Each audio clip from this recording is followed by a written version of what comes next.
చెప్తారు. నిజమే కదా, వైసీపీని ముంచిన ప్రభుత్వం ఇది, మునిగిపోయింది వైసీపీ. సో వాళ్ళ దృష్టిలో అది నిజమే, ఇది ముంచుతుంది. ప్రజలను ముంచుతున్నారని చెప్పారు. ప్రజల్ని కాదు, దుర్మార్గుల్ని, దుష్టుల్ని, ఈ వైఎస్ఆర్సీపీ పార్టీని పూర్తిగా ప్రజలకి ఎవరైతే ద్రోహం చేస్తున్నారో వాళ్ళందరినీ ముంచేసింది. గంగలో మనం గోదావరి కాబట్టి మన గోదావరిలో ముంచినట్టు ముంచేసింది. సో ఇప్పుడు ఇంకా వాళ్ళు తేరుకునే పరిస్థితి లేదు కాబట్టి ఆ మాత్రం ఏమంటారంటే జెలస్ ఫీల్ అవ్వడం, లేకపోతే వాళ్ళ యొక్క ఇది వెళ్ళగక్కుకోవడం సర్వసాధారణం. గత 5 ఏళ్ల పాటు ఉండవల్లి అనుష చాలా ఫైట్ చేశారు. ఒకనొక దశలో జగన్మోహన్ రెడ్డి పేరెత్తాలన్నా, తన భార్య భారతీరెడ్డి పేరు పోస్ట్ చేయాలన్నా భయపడిన పరిస్థితిలో ఉండవల్లి అనుష పోస్ట్ చేశారు. చాలా ఇబ్బందులు ఎదుర్కొన్నారు. ఇప్పుడు ఎలా ఉంది? అప్పుడు ఎంత ఇబ్బంది పడ్డారు? ఈ 6 నెలలు ఎలా ఉన్నారు? సూపర్ హ్యాపీ అండి. కాకపోతే కేసులు ఉంటాయి, కోర్టులకి అటెండ్ అవ్వాలి, అవన్నీ కామనే. కానీ సో ఈ క్రమంలో ఒకటి ఏమైతే నేర్చుకున్నాను అంటే, మనం దేనిపైనైనా ప్రశ్నించినా, దేనిపైనైనా మనం ఉద్యమించినా కేవలం ఆ ప్రశ్నకి, ఆ ఉద్యమానికే కాదండి, మనలో కూడా మనం ఎవాల్వ్ అవుతూ ఉంటాం. దేనికి భయపడని తత్వం మనం ఒకటి నేర్చుకుంటాం. జగన్మోహన్ రెడ్డి పైన నేను చేసిన దండయాత్ర నన్ను నేను ఇంకా బలపరుచుకున్నాను. నా క్యారెక్టర్ వైజ్ కావచ్చు, నా స్టెబిలిటీ వైజ్ కావచ్చు, నన్ను నేను బలపరుచుకునేదానికి నిజంగా ఈ పోరాటం అనేది నాకు చాలా బాగా అనిపించింది. ఇప్పుడు స్టేబుల్గా కొంచెం ఆచితూ చెల్తున్నా. అంటే ఆ టైంలో మీ మీద కూడా టిక్ టాక్ రాని, ఐటెం రాని అని కూడా చాలా ట్రోల్ చేశారు. అవును, ఏదో బట్టల షాప్ పెట్టింది, బట్టల షాప్ చేస్తున్నారు, ఏదో ఇట్లా పోస్టులు పెడితే కొంత పేటీఎం అని కూడా మీరు ట్రోల్ చేశారు. అవును, ఏంటి అసలు వాటి ఏం చెప్తారు? వీళ్ళు పొందా, వీళ్ళకి తెలియాల్సింది. నేను బట్టల షాప్ పెట్టింది బిజినెస్ 2019 January 7th. అంటే అపోజిషన్లో జగన్మోహన్ రెడ్డి వాళ్ళు ఇంకా స్టిల్ అపోజిషన్లోనే ఉన్నారు, వైసీపీలోనే ఉన్నారు. నేను అప్పుడు పెట్టాను ఆ స్టోర్, నా ఫ్యామిలీ బిజినెస్ అది. సో నా బిజినెస్ పర్పస్ నేను స్టోర్కి సంబంధించిన టిక్టాక్ నేను వీడియోస్ చేస్తూనే ఉండేదాన్ని. నేను టిక్టాక్ వీడియోస్ చేసి అంత ఫ్యాన్ ఫాలోయింగ్ వచ్చి అంత large number of fan followers నాకు ఉన్నా కూడా, ఆల్మోస్ట్ 190K ఫాలోవర్స్ ఉన్నప్పుడు, మీరే అంటే స్వయంగా ఈ వైఎస్ఆర్సీపీ పార్టీ అధికార పార్టీ మదమే నాలాంటి అమ్మాయిని, ఒక నార్మల్ సాదా సీదా బిజినెస్ చేసుకునే అమ్మాయిని ప్రశ్నించేలా చేసింది. నువ్వు రాని అనుకుంటే నేను అఫ్కోర్స్ రాని, నేను అదే ఫీల్ అవుతాను. నేను వేలాను టిక్టాక్ అనే ఒక యాప్ని, నేను వేలాను. ఈ రోజుకి నేను ఐఎమ్ వెరీ ప్రౌడ్. నా ప్రొఫైల్స్ అన్ని చాలా స్ట్రాంగెస్ట్ ప్రొఫైల్స్ ఉంటాయి, ఎందుకంటే అంత స్ట్రాంగ్ వాయిస్ నా సైడ్ ఉంటుంది. సో నాకేం ప్రాబ్లం లేదండి. ఎవడో ఏదో అనుకున్నంత మాత్రం నేను అది అయిపోను కదా. నాకేంటి, నేనేంటి, నా చుట్టుపక్కల వాళ్ళు నన్ను ఎలా అనుకుంటున్నారు అనేది నాకు మ్యాటర్ అవుతుంది. కానీ ఎవడో మూల కూర్చుంటు నా మీద మీకు నిజం చెప్తున్నాను రాజ్ కుమార్ గారు, నా మీద రాతలు రాసే వాళ్ళని లిటరల్లీ చూశాను కదా. పేపర్ బయటికి రాదు కానీ నెట్లో మాత్రం వైరల్ అవుతూ ఉంటుంది కదా.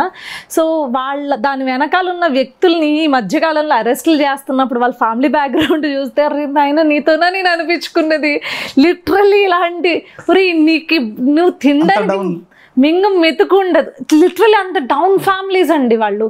ఓకే, నాకు ఒక టైంకి నాకు ఏం అర్థమైందంటే, ఆఫ్టర్ దీస్ ఆల్ థింగ్స్ వాళ్ళు అరెస్ట్లు అవుతున్నప్పుడు, వాళ్ళ ఫ్యామిలీ బ్యాక్గ్రౌండ్స్ చూస్తున్నప్పుడు అప్పుడు ఏమనిపించిందంటే, వాళ్ళ యొక్క వెనకబడిన స్థితిగతులు జగన్మోహన్ రెడ్డి అనేవాడు క్యాష్ చేసుకుని లిటరలీ ఇలాంటి బూతులు, ఇంత ఘోరమైన మార్పులు వాళ్ళ చేత జగన్మోహన్ రెడ్డి వేయించాలంటే ఒక టీం వేయిస్తుంది.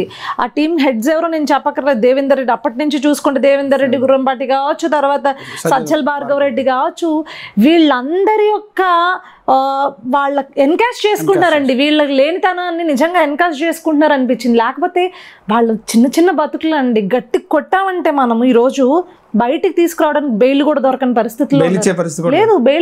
బెయిల్కి అష్యూరెన్స్కి సంతకాలు పెట్టే పరిస్థితులు లేరండి వాళ్ళ ఫ్యామిలీస్. అలాంటి ఫ్యామిలీస్, వాళ్ళ ఫ్యామిలీ నిజంగా చెప్తున్నాను కదండి, నేను గుడివాడ అతని ఫ్యామిలీని చూసానా, వాళ్ళని చూస్తే నాకు జాలేస్తుంది. ఒరే, నీకు అలాంటి ఫ్యామిలీని పెట్టుకుని నువ్వేంద్రా అసలు ఇంత దారుణంగా రెచ్చిపోయావా నువ్వు సోషల్ మీడియాలో, ఏ ధైర్యంతో రెచ్చిపోయావు అనేది నిజంగా ఒక టైంలో నాకు జాలేస్తుంది వాళ్ళని చూస్తుంటే. అవి వాళ్ళ బతుకులు, వీళ్ళ మనల్ని అనేది అని అనిపించింది అనమాట. అదే టైంలో మరి మిలియన్ మీద పేటీఎం అని చెప్పని ప్రచారం చేశారు కదా. నేను ఓపెన్గా ప్రూవ్ చేయమన్నానండి. నా బ్యాంక్ స్టేట్మెంట్స్ ఇస్తాను, నా ఫర్మ్ అకౌంట్స్ ఇస్తాను, ప్రతిదీ డిజిటల్ నేను షేర్స్ అన్నీ నేను చూపిస్తాను నాకు సంబంధించింది. ఎక్కడన్నా ఒక్క రూపాయి నేను పార్టీకి ఇచ్చింది తప్పించి పార్టీ నాకు ఏ రోజు ఇచ్చింది లేదు. ఇంకా నేను సభ్యత్వానికి కావచ్చు, మా సభ్యత్వం తీసుకున్నప్పుడు నా పార్టీకి డొనేషన్ ఇచ్చింది కాబట్టి గర్వంగా చెప్పుకుంటా నేను నా పార్టీకి డొనేషన్ ఇచ్చా అని చెప్పుకుంటా. సో మీరు ఓపెన్గా చూపించండి, మీ ప్రభుత్వమే ఉంది కదా, అప్పుడు నేను ఏమన్నా ఎవరి దగ్గర రూపాయి తీసుకుంటే తెలిసిపోద్ది కదా, ఆన్లైనే కదా ట్రాన్సాక్షన్. ఉండవల్లి అనుష గారి రాజకీయ లక్ష్యం ఏంటి? లేదండి, రాజకీయ లక్ష్యం ఏమి లేదు. నా ఫ్యామిలీ రాజకీయాలతో ఏమీ సంబంధించింది కాదు. రాజకీయ లక్ష్యం ఏమి లేదు. నా గళం ఎప్పుడూ మంచి వైపు ఉంటుంది. మంచి జరుగుతుందా మంచి అని చెప్పండి, చెడు చేస్తున్నారా చెడు అని చెప్పే ధైర్యం కూడా నాకు ఉంది.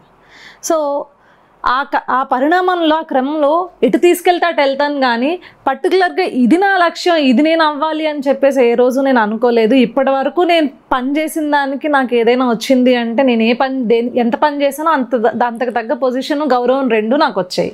I'm so happy with this అనమాట. సో ఇదే ఏదైనా అవ్వచ్చు, సమాజంలో తప్పు జరుగుతుందంటే నిర్భయంగా ఇది తప్పు అని చెప్పగలిగే ధైర్యం ఉండాలి, అది నాకు ఉంది. సో అలానే ముందుకెళ్తాను. చంద్రబాబు గారితో ఎప్పుడైనా మాట్లాడారు? డైరెక్ట్గా మాట్లాడారు? చంద్రబాబు గారు ఏం మాట్లాడారు? ఫస్ట్ మీరు ఆయనతో ఏం మాట్లాడారు? అలా ఏమనిపించింది మీకు? ఆ టైంలో మీకు ఏమైనా భరోసా ఇచ్చారు? లేదు, అంటే గత 5 ఏళ్లలో మీరు చేసిన ఫైట్లలో కానీ, 14, 19 కానీ, 19 నుంచి 24 కానీ, ఈ 10 ఏళ్ల జర్నీలో బాబు గారితో ఫస్ట్ టైం ఎప్పుడు కలిసారు? కలిసాను. ఫస్ట్ టైం ఆయనతో ఇంటరాక్ట్ అయింది స్టీల్ ప్లాంట్ ఇష్యూ జరుగుతున్నప్పుడు అక్కడ అటెండ్ అవ్వడం జరిగిందనమాట. సో అంతకుముందు మాట్లాడాను, కానీ ఆయనకి నేను పలానా అనేది నాకు తెలిసి ఇంకా ఆ టైంకి రిజిస్టర్ అయ్యి ఉండదు. ఎక్కడ చేస్తున్నారమ్మా, ఏం బిజినెస్ చేస్తున్నారు, మీరు ఎక్కడి నుంచి అని చెప్పి ఇవి చిన్న డీటెయిల్స్ అడిగారు. సో నాకు బాగా గుర్తున్న మెమరీ ఏంటంటే స్టీల్ ప్లాంట్ ఇష్యూ. అక్కడ ఈ రికగ్నైజ్డ్ మీ అండ్ నన్ను రికగ్నైజ్ చేసి మంచి పని చేస్తున్నావమ్మా, బాగా వర్క్ చేస్తున్నావు, వెల్డన్ అని చెప్పేసి నన్ను ఇట్లా కీప్ ఇట్ అప్ అని చెప్పేసి నాకు అది 1000 ఏనుగులు బలం ఇచ్చిందండి. ఇది కదా మనకు కావాల్సింది. సో ఏ ప్రోగ్రామ్ వెస్ట్ గోదావరి ఇక్కడ ఏలూరు చుట్టుపక్కల జరిగినా ఆయన వచ్చినప్పుడు నేను అటెండ్ అయినప్పుడు ఆయన నన్ను చూసి ఈ అమ్మాయి నాకు తెలుసు అనే ఒక ఆత్మీయత ఉంటుంది చూడండి, ఆ కళ్ళల్లో నాకు తెలుస్తుంది. ఇప్పటికీ నా వాల్ పేపర్ అదే. ఐ విల్ షో యూ, ఒక్క నిమిషం. ఇది మీకు తెలుసు, బొట్టు పెట్టేది ఆయన కళ్ళలో ఆప్యాయత చూడండి. అంటే ఈ అమ్మాయి మన కోసం పని చేసిందని ఇదే ఫోటో నా ట్విట్టర్ పిన్ ట్వీట్లో కూడా ఉంటుందన్నమాట. సో నేను ఎక్కడికి వెళ్ళినా ఈ అమ్మాయి మన కోసం పని చేస్తుంది అనే రకంగా ఆయన నన్ను దగ్గరకు తీసుకునేది, కానీ నాకు చాలా అద్భుతంగా అనిపిస్తుంది అనమాట. ఈ రోజుకి గెలిచిన తర్వాత నేను ఆయన దగ్గరికి వెళ్ళాల. ఎందుకు వెళ్ళలేదంటే నేను ఆయన దగ్గరికి వెళ్తున్నాను అంటే దానికి చాలా పెద్ద కారణం ఉండాలి. నాకు బొకేలు పట్టుకుని అందరు లీడర్లు వెళ్ళడం నాకు ఇష్టం లేదు.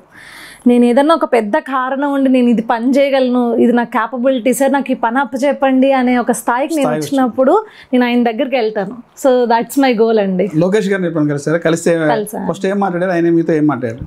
ఫస్ట్ టైం నా పైన ట్రోలింగ్ కంటిన్యూస్గా జరుగుతున్నప్పుడు ఆయన పిలిపించి మా ఫ్యామిలీకి భరోసా ఇవ్వడానికి నన్ను మా బ్రదర్ని పిలిపించారు. ఆ టైంలో కొంచెం నా ఫ్యామిలీ స్ట్రగుల్ అవుతుంది.